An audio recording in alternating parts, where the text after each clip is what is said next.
கர்த்தரும் நம்முடைய இரட்சகருமாக இருக்கிற இயேசு கிறிஸ்துவின் இனிய நாமத்தில் இந்த மாதத்தின் முதல் வாரம் கர்த்தருடைய சமூகத்தில் உங்களை சந்திப்பது மிகுந்த மகிழ்ச்சி. கிறிஸ்துவுக்குள் அன்போடு வாழ்த்தி வரவேற்கிறேன். Praise the Lord. அல்லேலூயா. யாத்திராகமத்தின் புஸ்தகம் 34ஆம் அதிகாரம் 10ஆம் வசனத்தின் கடைசி பகுதியை வாசிக்கலாம். உன்னோட கூட இருந்து, எல்லாரும் சேர்ந்து, உன்னோட கூட இருந்து நான் செய்யும் காரியம். ஆண்டவர் மார்ச் மாதத்தில் இந்த வசனத்தை கொண்டு செய்யப்படாத அதிசயங்கள் செய்தாரா?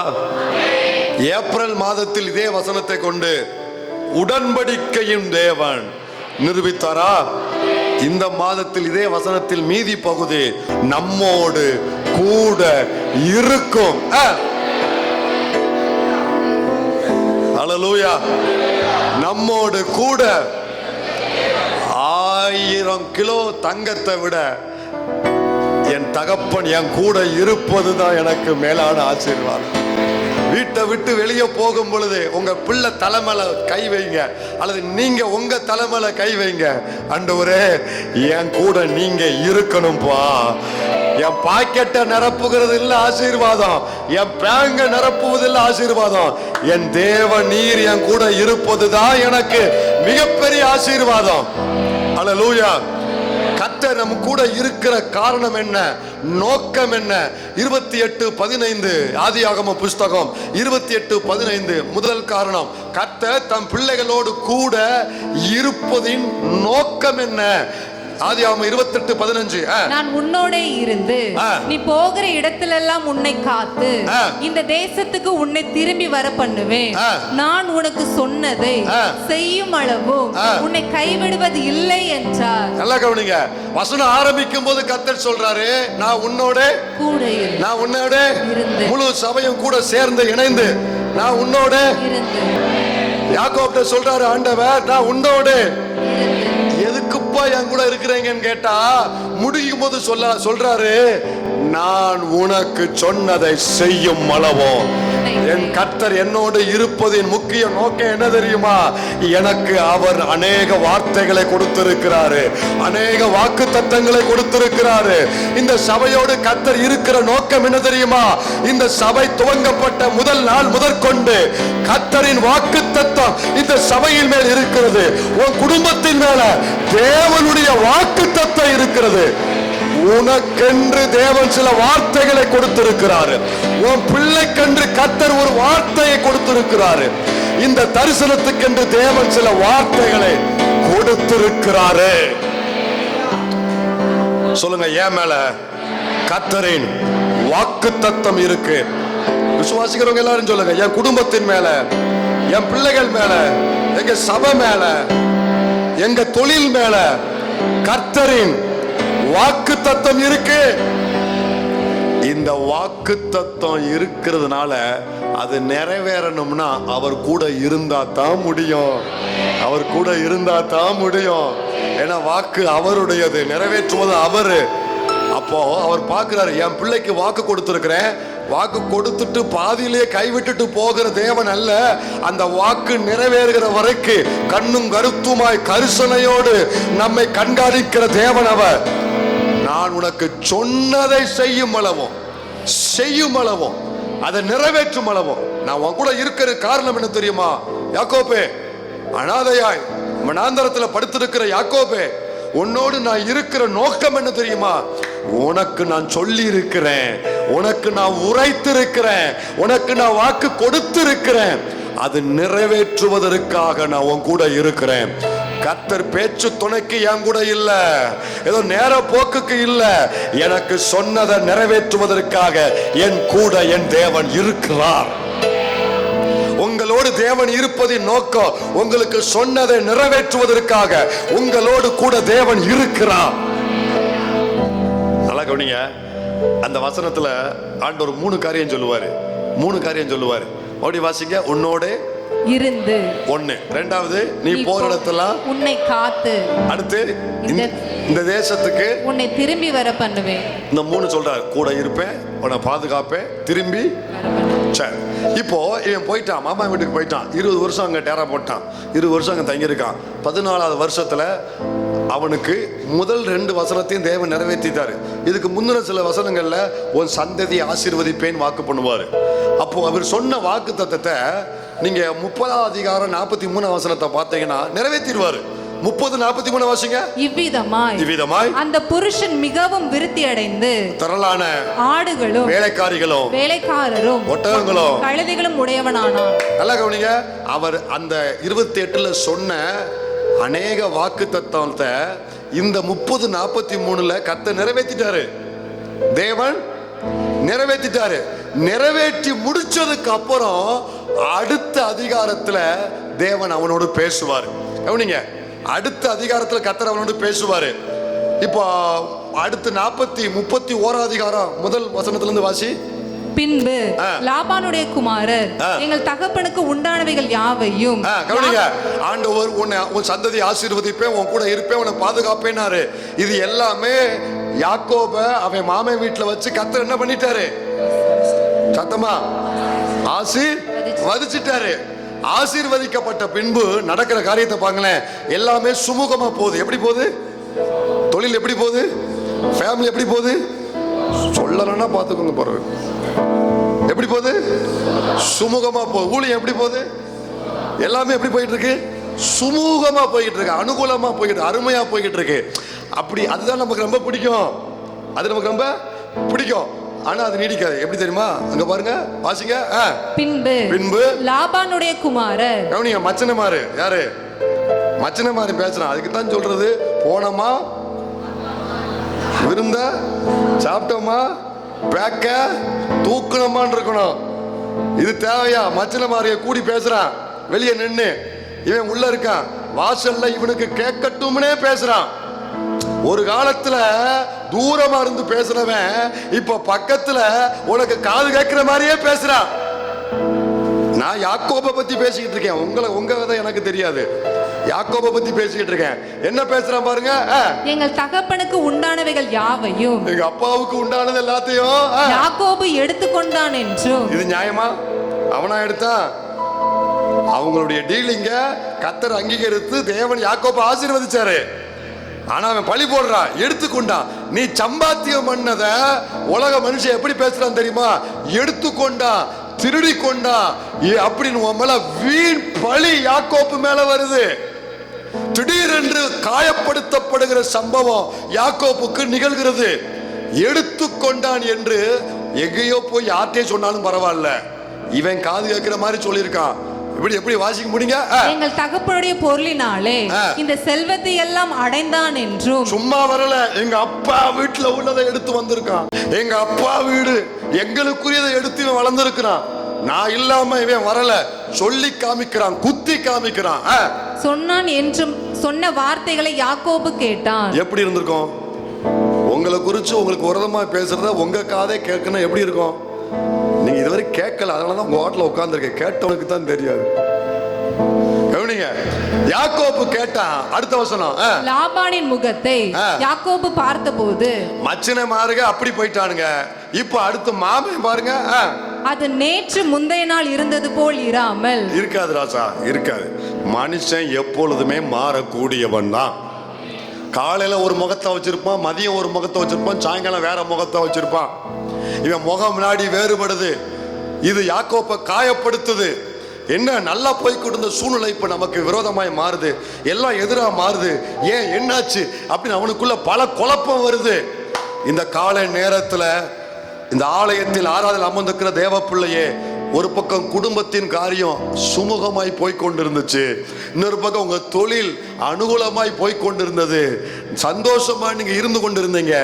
ஆனால் இதற்கு இடையில ஏதோ சில தேவையில்லாத குழப்பங்கள் உங்க குடும்பத்துக்குள்ள அரங்கேறுதா? தேவையில்லாத சில நஷ்டங்கள் உங்க தொழில உள்ள வருதா? ஏதோ சில தேவையில்லாத உங்க இருதயத்தை காயப்படுத்தக்கூடிய காரியங்கள் உங்களுடைய வாழ்க்கையில நீங்க பார்த்துக்கிட்டு இருக்கீங்களா? இது நடக்கும் பொழுது தேவன் வேடிக்கை பார்த்து கொண்டு இல்ல. அடுத்த வசனம் சொல்லுது, கர்த்தர் யாக்கோபை நோக்கி. ஒரு ஆமென் சொல்லுங்க பார்க்கலாம்.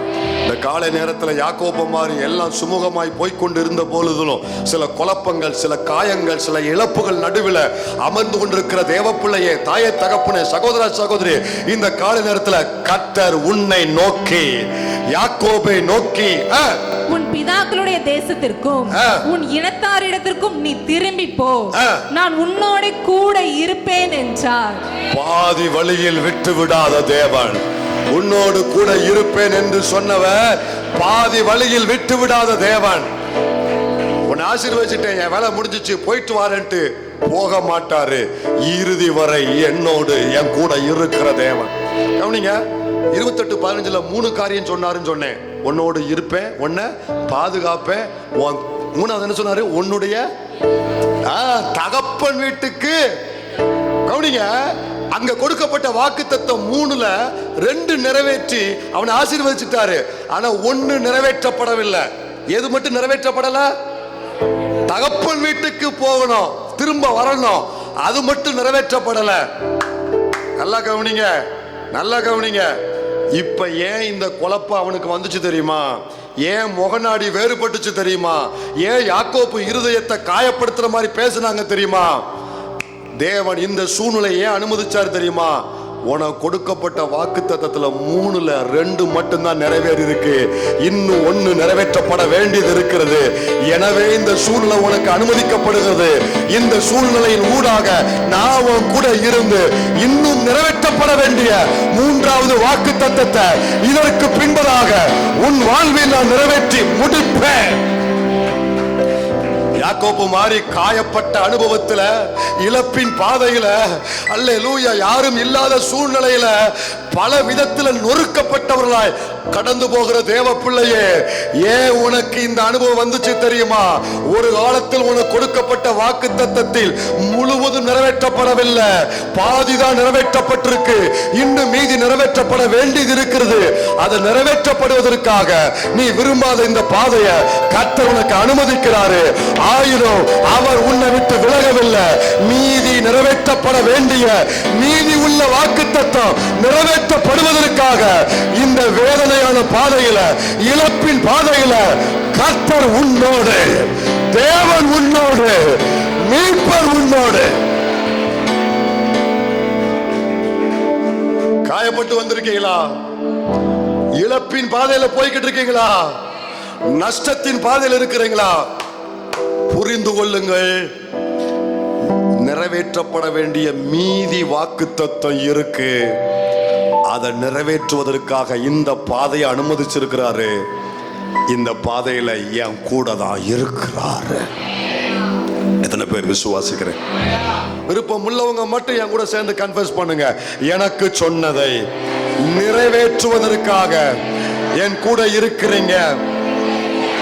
2வது மத்தேயு 28:20, மத்தேயு 28:20, வேகமா மத்தேயு 28:20. இயேசு பரமேறும் முன்பு சொன்ன பிரதான கட்டளையினுடைய கடைசி பகுதியில் ஒரு வாக்குத்தத்தம் கொடுத்திருக்கிறாரு. மத்தேயு 28:20 கடைசி பகுதி. நான் உங்களுக்கு கட்டளையிட்ட யாவையும் அவர்கள் கை கொள்ளும்படி அவர்களுக்கு உபதேசம் பண்ணுங்கள். இதோ உலகத்தின் முடிவு பரியந்தம். அதை மட்டும் எல்லாரும் சேர்ந்து, விருப்பமுள்ள எல்லாரும் சேர்ந்து, இதோ உலகத்தின் முடிவு பரியந்தம், உலகத்தின் சகல நாட்களில் நான் உங்களுடனே கூட இருக்கிறேன் என்றார். என்றார். ஆமென். பிதாவாகிய தேவன் தன் குமாரனாகிய இயேசுவை இந்த மனுக்குலத்தின் மீட்புக்காக அனுப்பினார். இயேசு மனுக்குலத்தின் மீட்பின் திட்டத்தை பூர்ணமாய் நிறைவேற்றி பரமேறி போகும் பொழுது தன் சீஷர்களை பார்த்து இந்த வாக்கு கொடுக்கிறார். இங்கே அவர்களை பார்த்து சொல்லுகிறார், உங்களுடனே கூட இருக்கிறேன். ஏன் இங்க இருக்கிறார்? ஏன் இங்க உங்களோட இருக்கிறேன்னு சொல்லுகிறார்? அது எப்பெல்லாம் இருப்பேன்றாரு? உலகத்தின் முடிவு சகல நாட்கள், மே மாசம் 5ஆம் தேதி வரைக்கும் தான் இருப்பேன் அப்படின்னாரா? இந்த இதுல பாருங்க, மெசேஜ் வந்துட்டு இருக்கோம். மே மாசம் 5ஆம் தேதியோட உங்களுடைய அந்த டேட் முடியுது, அதுக்கப்புறம் எக்ஸ்பிரை அப்படின்னு வரும் பாருங்க. அந்த மாதிரி குறிப்பிட்ட தேதியை கொடுத்து தேவன் இந்த தேதி வரைக்கும் கூட இருப்பேன் என்னைக்காவது யார்ட்டையாவது சொல்லியிருக்காரா? இல்ல, என்ன சொல்லியிருக்காரு பாருங்க, உலகத்தின் முடிவு பரியந்தம் சகல நாட்களிலும் கவனிங்க. இந்த விசுவாசம் இருந்தா நம்ம 4 நேரம் பார்க்க மாட்டோம். இந்த விசுவாசம் இல்லாதவன் தான் 4 நேரம் பார்க்கான். இது என்ன நாள், அது என்ன நாள், இந்த நாள். சகல நாட்களிலும் என் கூட கர்த்தர் இருக்கிறாரியா? திங்கக்கிழமை இருக்கிறாரு, செவ்வாய் இருக்கிறாரு. அவனுக்குத்தான் செவ்வாய் வெறுவாய், எனக்கு எல்லாமே நிறைவாய். புதன்கிழமை இருக்காரு, வியாழன் இருக்காரு, வெள்ளி சனிக்கிழமையும் இருக்காரு, ஞாயிற்றுக்கிழமையும் இருக்காரு, சகல நாட்களிலும் கூட இருக்காரு. அப்புறம் ஏன் செவ்வாய்க்கிழமை கல்யாணம் வைக்க மாட்டேங்கிய? அதை மட்டும் புதன்கிழமை வைக்கணும். பொண்ணு கிடைக்காதான், என்ன கிடைச்சாலும் என்ன கிடைக்காது, புதன் கிடைச்சாலும். ஆமா, எல்லாத்தையும் கிடைச்சிக்கிட்டு இருக்கு பாரு உனக்கு, புரியுதா? சகல நாட்களும் இயேசு நம்மோடு கூட. கவனிங்க, எல்லா நாள் நம்ம எந்த இடத்துல இருந்தாலும் நம்ம கூட இருக்காரு. கிச்சன்ல இருந்தாலும், பெட்ரூம்ல இருந்தாலும், சர்ச்சில் இருந்தாலும், குழாயில சண்டை போட்டாலும், ரேஷன் கடையில் வரிசையில் நின்னாலும், வீட்டுக்காரர் தூங்கும் போது பாக்கெட்டுக்குள்ள கைவிடும் பொழுதும், எல்லா நாட்களும் கூட இருக்கிறார். எப்படி இவருக்கு தெரியுது? கேமரா வச்சு பார்த்துக்கிட்டு இருக்காரோ? நல்லா கவனிங்கம்மா, நல்லா கவனிங்க. இயேசு இங்கே இவர்களோடு இருக்கிறேன் என்று வாக்கு கொடுக்க காரணம் என்னன்னா, அவர்களை குறித்து ஒரு பெரிய திட்டம் வைத்திருந்தார். இவர்களை கொண்டுதான் இந்த முழு உலகத்தையும் சுவிசேஷத்தினால் நிரப்ப வேண்டும். ரட்சிப்பின் திட்டத்தை ஜனங்களுக்கு எடுத்துக்கொண்டு போக வேண்டும்.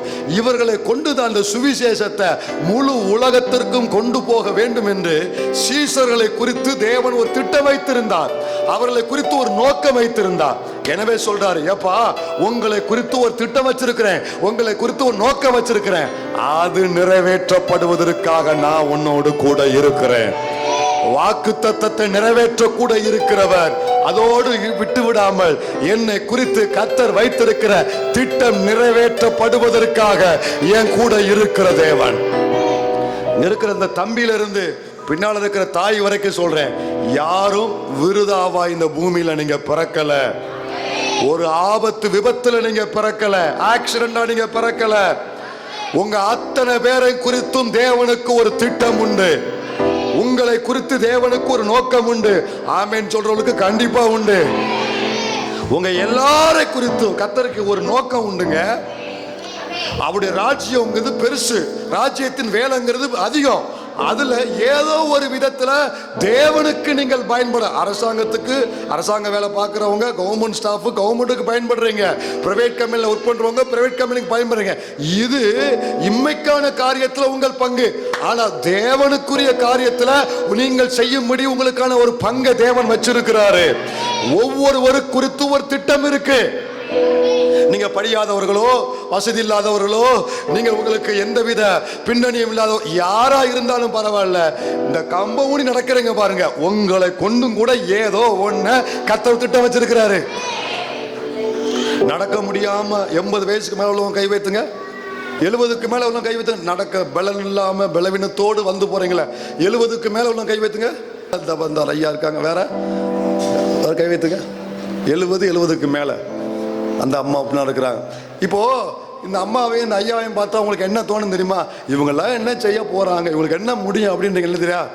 அப்படிதான் நினைக்க தோணுது. வயசான நாட்களை பார்த்தா நிமிர்ந்து என்ன பாருங்க, நிமிர்ந்து என்ன பாருங்கண்ணே, பார்த்தீங்களா? உம்மத்தானே பார்த்துட்டு இருக்கு இத்தனை வருஷமா. நல்லா கவனிங்க, இந்த ஒரு ஊழியக்காரனை உங்க முன்னால கொண்டு வருவதற்கு தேவன் பயன்படுத்தின பாத்திரம் 70 வயசுக்கு மேல நடக்க முடியாத ஒரு சாதாரண வெள்ளை அம்மா என்கிற ஒரு பாட்டி. அந்த ஒரு பாட்டியை பயன்படுத்தி உங்களுக்கு இந்த ஊழியக்காரனை கொண்டு வந்திருக்காருன்னா, இங்க இருக்கிற அத்தனை பாட்டியையும் தேவன் பயன்படுத்த முடியுமா, முடியாதா? நான் வந்திருக்கிறேன்னா ஒண்ணு கர்த்தர் என்ன பிடிச்சாரு. அவர் என்ன பிடிக்கிறதுக்கு யாரை பயன்படுத்துறாருன்னா, ஒரு 70 வயசுக்கு மேல உள்ள ஒரு பாட்டி அம்மா, அவங்க பேர் வெள்ளையம்மா. இப்போ அவங்க ராஜ்யத்துக்கு போயிட்டாங்க. ஒரு வெள்ளையம்மா என்ற பெயர் கொண்ட ஒரு பாட்டியம்மா. அந்த ஒரு பாட்டிய கர்த்தர் பயன்படுத்தி இந்த ஊழியக்காரன் உனக்கு கொடுத்திருக்காருன்னா, நீ கர்த்தருக்காக செயல்படணுங்கிற ஆர்வம் இருந்தா போதும். இன்னைக்கு விதைச்சுக்கிட்டே போங்க, பின்னால பல லட்சங்களுக்கு பயன்படும் பாத்திரம் உங்களுடைய செயல்ல இருந்து தேவன் முளைத்து எழும்ப வைப்பாரு. அந்த அம்மா நினைச்சிருக்குமா? அந்த அம்மா நினைச்சிருக்குமா இப்படி இவன் ஊழியக்காரனா வருமா, இவன் இந்த சபைக்கு வந்து அது கோயில் போட்டிக்கு வந்து இவன் ஊழியம் செய்வான்? அந்த அம்மா நினைச்சிருக்குமா? நினைச்ச. ஆனா அது தேவனுக்காக செய்யணுங்கிற ஏதோ ஒரு துடிப்பு அதுக்கு இருந்துச்சு. ஆனா நம்ம உயிரோட இருக்கும்போது போய் பார்த்தேன், சந்தோஷப்பட்டாங்க. அவங்களுக்கு செய்ய வேண்டிய சில கடமைகள்லாம் செஞ்சு போய் பார்த்து ரொம்ப சந்தோஷப்பட்டாங்க. புரியுதா உங்களுக்கு? உங்களை ரட்சிப்புக்குள் நடத்துனவங்களுக்கு நன்றி உள்ளவங்களா இருக்கணும். உங்களை யாரெல்லாம் ரட்சிப்புக்குள் நடத்துனாங்களோ அவங்களுக்கு ஏறி வந்த ஏணிய அப்புறம் எப்பறம் இறங்குவேன். புரியுதா? நல்லா கவனிங்க.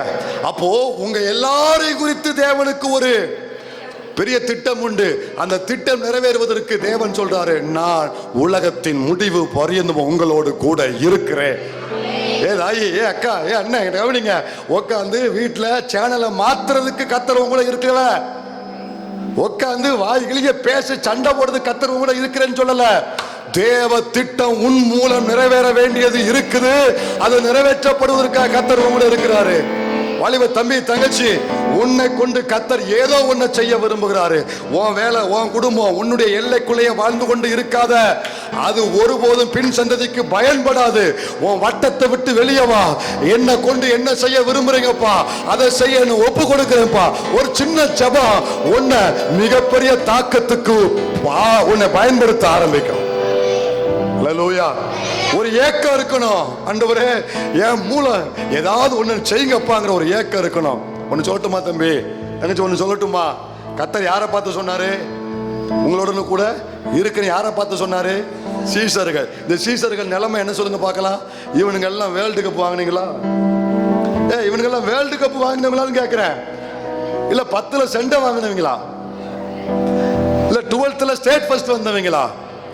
11 பேரும் தோற்று போனவர்கள், 11 பேரும் தோல்வி அடைந்தவர்கள். சொல்றேன், தோல்வியடைந்தவர்களை தேவன் கரத்தில் எடுத்து தன் திட்டத்தை நிறைவேற்றியிருப்பாரானால், இந்த கூட்டத்தில் தோற்று போய் உட்கார்ந்திருக்கிற தம்பி, தங்கச்சி, சகோதரா, சகோதரி, தாயே, தகப்பனே, தோற்று போன உன்னை பயன்படுத்த தேவனால முடியும். தோல்வி அடைந்த உன்னை பயன்படுத்த கர்த்தரால முடியும். வெட்கப்பட்டு போன உன்னை பயன்படுத்த தேவனால முடியும். நீதான் தேவை. இதை நம்ப முடியுதா?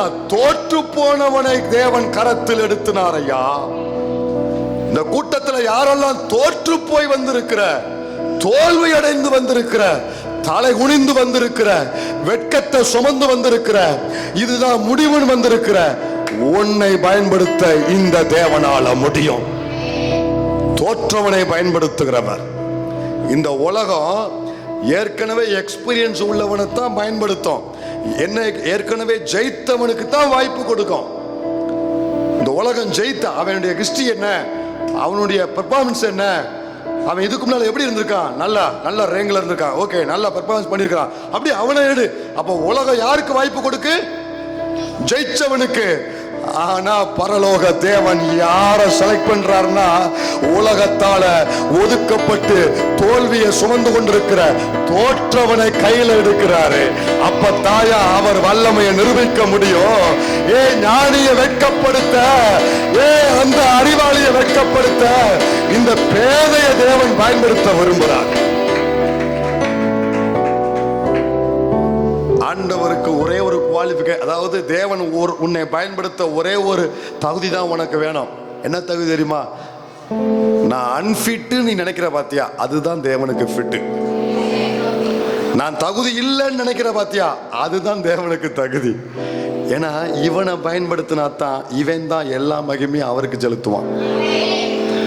கொஞ்சம் அறிவு படைச்சவனை கையில் எடுத்துட்டாருன்னா காலில் சக்கரத்தை மாட்டிட்டு போட ஆரம்பிச்சிருவான். அவன் கையில் பிடிக்க முடியாது.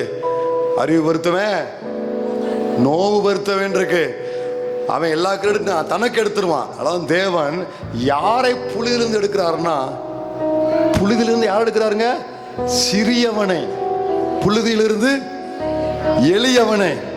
இந்த சிறியவனும் எளியவனும் தான் கடைசி வரைக்கும் நன்றி உள்ளவனா இருப்பான்.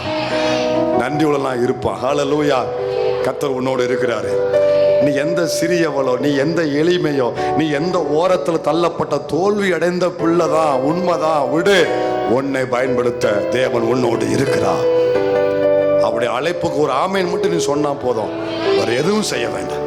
முழங்கால் போடும். எத்தனை பேர் இருதயத்தில் தேவனுடைய வார்த்தையின் வெளிச்சம் இன்னைக்கு உதித்தது? அத்தனை பேர் நன்றி செலுத்துவோம் கர்த்தருக்கு. தோற்று போனவளே, தோற்று போனவனே, நீ கர்த்தருக்கு தேவை மகளே, நீ கர்த்தருக்கு தேவை மகனே. நீ எங்க தோற்று போனாயோ அதுல தான் தேவன் உன்னை மறுபடியும் பயன்படுத்த போகிறார்.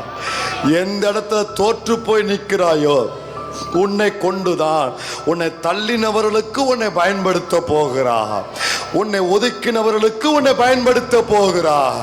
திறமையற்றவன், தகுதியற்றவன், ஆமை பேச தெரியாதவன், அறிவில்லாதவன், எந்த பள்ளிக்கூட உன்னை ஒதுக்குச்சு, எந்த கல்லூரி உன்னை ஒதுக்குச்சு, எந்த குடும்பம் உன்னை ஒதுக்குச்சு, அந்த குடும்பத்துக்கு நீ தான் நிழல் கொடுக்க போகிற, படர்ந்து விரிந்து வளர போகிற மிகப்பெரிய திராட்சை கொடி. தள்ளின அண்ணன்மார்களுக்கு கடைசியில் அவர்களை பாதுகாக்கத்தான் தேவன் யோசேப்பை பயன்படுத்தினாரு. இந்த தேவன் இன்று உன்னை பயன்படுத்த விரும்புகிறார். அவர் அழைப்புக்கு ஆமேன் சொல்லி உன்னை ஒப்புக்கொடு. அவருடைய அழைப்பின் சத்தத்துக்கு உன்னை அர்ப்பணி.